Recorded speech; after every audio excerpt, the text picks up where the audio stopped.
HEC जब बना था उससे पहले एनुअल सिस्टम होता था। बिल्कुल। उसमें grade first second division third division होती थी। जब से सेमेस्टर सिस्टम आया तो उसके साथ उन्होंने CGPA निकाला। अब उसमें कहते हैं, देखा ये गया है कि कंपेयर टू एनुअल सिस्टम में सेमेस्टर सिस्टम में ग्रेड बेहतर हो जाते हैं। इसकी वजह है, दो है।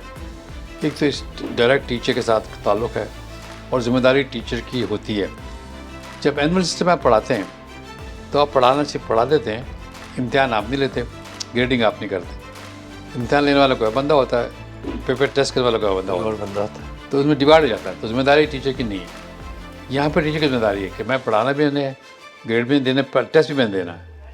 तो लिहाजा वो टेस्ट भी लेता है, पढ़ाता भी है, कुछ भी लेता है, सारी जिम्मेदारी सारी टीचर के ऊपर है सेमेस्टर सिस्टम में।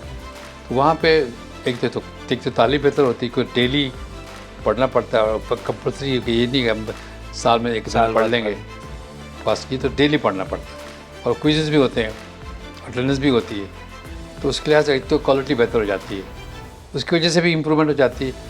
कुछ सिस्टम ऐसा ग्रेडिंग का है, उसके भी साथ भी ग्रेड इंक्रीड होते हैं।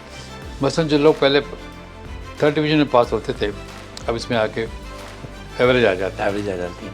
जहाँ पे वहाँ रिज़ल्ट आता था सिर्फ 50% पास होते थे या 90% पास होते थे सेमेस्टर सिस्टम में, रिज़ल्ट अच्छे आ जाते हैं। तो दो फैक्टर है, एक सेमेस्टर सिस्टम की वजह से और एक क्वालिटी बेहतर हो जाती है सेमेस्टर सिस्टम। मेरे ख्याल वो इस लिहाज से देखा जाए तो ये अच्छा है। लेकिन कुछ इदारों में, कुछ प्राइवेट सेक्टर इदारों में, पब्लिक में भी है कि इन्फ्लेशन ग्रेड की हो जाती है।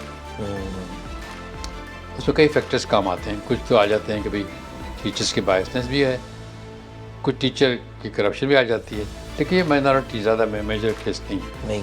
मेजॉरिटी कैसे, बिकॉज सिस्टम ठीक है, सेमेस्टर सिस्टम है, ग्रेडिंग की जाती है और जिम्मेदारी हो जाती है टीचर की कि उसको जिम्मेदारी है कि टीचर क्लास को लेकर चलना है, उस लिहाज से उसकी ग्रेडिंग अच्छी हो जाती है।